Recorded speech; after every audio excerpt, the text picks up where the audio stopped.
Hi, just another quick one. Critical thinking in formal logic. The word critical derives from two Greek roots: kritikos, meaning discerning judgment, and criterion, meaning standards.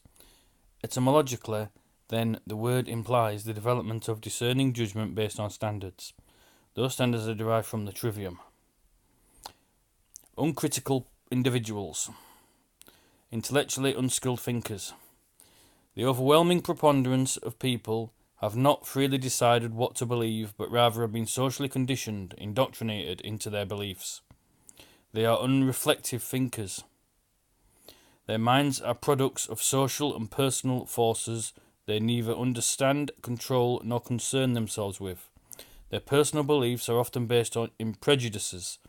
Their thinking is largely comprised of stereotypes, caricatures, oversimplifications, sweeping generalizations, illusions, delusions, rationalizations, false dilemmas, and begged questions. Their motivation are often traceable to irrational fears and attachments, personal vanity and envy, intellectual arrogance and simple-mindedness. These constructs have become a part of their identity. Such individuals are focused on what immediately affects them, focused on face values. They see the world through ethnocentric and nationalistic eyes. They stereotype people from other cultures when their beliefs are questioned, however unjustified those beliefs may be. They feel personally attacked when they feel threatened. They typically revert to infantile thinking and emotional counterattacks. So we get this a lot with these globe believers. This stuff. Infantile thinking, man-child, emotional counterattacks. When their prejudices are questioned, they often feel offended and stereotype the questioner as intolerant and prejudiced. They rely on sweeping generalizations to support their beliefs. They resent being corrected, disagreed with, or criticized. They want to be reinforced, flattered, and made to feel important. They want to be presented with a simple-minded black and white world. They have little or no understanding of nuances, fine distinctions, and subtle points. They want to be told who is evil and who is good. They see themselves as good. They see their enemies as evil. They want all problems to admit to a simple solution, and the solution to be one they are familiar with. For example, punishing those who are evil by use of force and violence.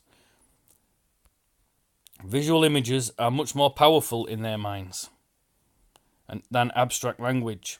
They are overly impressed by authority, power, and celebrity. They are eminently ready to be directed and controlled, as long as those doing the controlling flatter them and lead them to believe that their views are correct and insightful. Sounds like a lot of globe earth believers to me, this. The mass media are structured to appeal to such individuals. Subtle and complex issues are reduced to simplistic formulas. Get tough on crime. 3 strikes and you're out. Adult crime, adult time. You are either for us or against us. Spin is everything. Substance is irrelevant.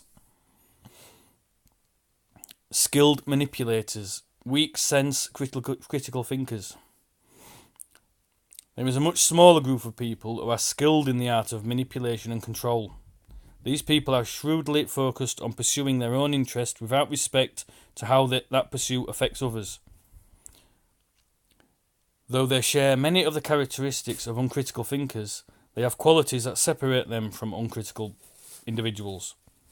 They have greater command of the rhetoric of persuasion. They are more sophisticated, more verbal, and generally have greater status. On average, they have more schooling and achieve more success than uncritical individuals. They typically acquire more power and occupy positions of authority. They are accustomed to playing the dominant role in relationships. They know how to use the established structure of power to advance their interests. Since they are fundamentally concerned not with advancing rational values, but with getting what they want, they are careful to present themselves as sharing the values of those they manipulate. Skilled manipulators are rarely insightful dissenters, rebels, or critics of society. The reason is simple. They cannot effectively manipulate members of a mass audience if they appear to that mass to be invalidating their beliefs. Manipulators do not use their intelligence for the public good. Rather, they use it to get what they want in alliance with those who share their vested interests. Manipulation, domination, demagoguery, and control are their tools. Individuals skilled in manipulation want to influence the beliefs and behaviour of others. As a result, they strive to appear before others in a way that associates themselves with power, authority, and conventional morality. This impetus is evident. For example, when politicians appear before mass audiences with well-polished, intellectually empty speeches.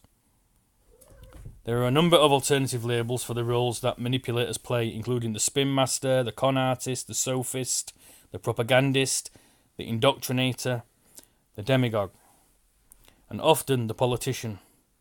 Their goal is always to control what others think and do by controlling the way information is presented to them. They use rational means only when such means can be used to create the appearance of objectivity and reasonability. The key is that they are always trying to keep some information and some points of view from being given a fair hearing. Get a lot of that on here and all. Fair-minded critical individuals, strong-sense critical thinkers. Finally, there is an even smaller group of people who, though intellectually skilled, do not want to manipulate and control others. These are the people who combine critical thought, fair-mindedness, self-insight, and a genuine desire to serve the public good. The fully integral individual. They are sophisticated enough to recognise how self-serving people use their knowledge of human nature and command of rhetoric to pursue their selfish ends. They are acutely aware of the phenomenon of mass society and of the machinery of mass persuasion and social control. Consequently, they are too insightful to be manipulated and too ethical to enjoy manipulating others. They have a vision of a better, more ethical world, which includes a realistic knowledge of how far we are from that world. They are practical in their effort to encourage movement from what is to what might be. They gain this insight by struggling with their own egocentric nature and coming to see, in deeper and deeper ways, their own involvement in irrational processes. No one becomes a fair-minded thinker first and a selfish, self-serving individual later. There's that one. There's a little diagram here. Get over here a little bit so you can see it. I don't know if you can see that properly with it being what they call it, quite small, and there's a little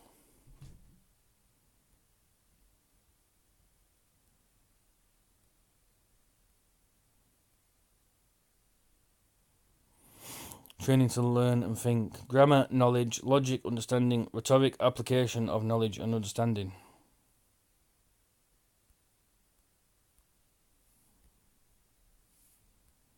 There's another little tree of porphyry.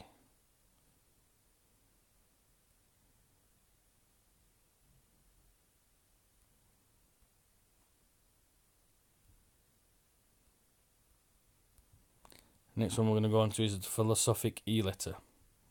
Okay, thank you.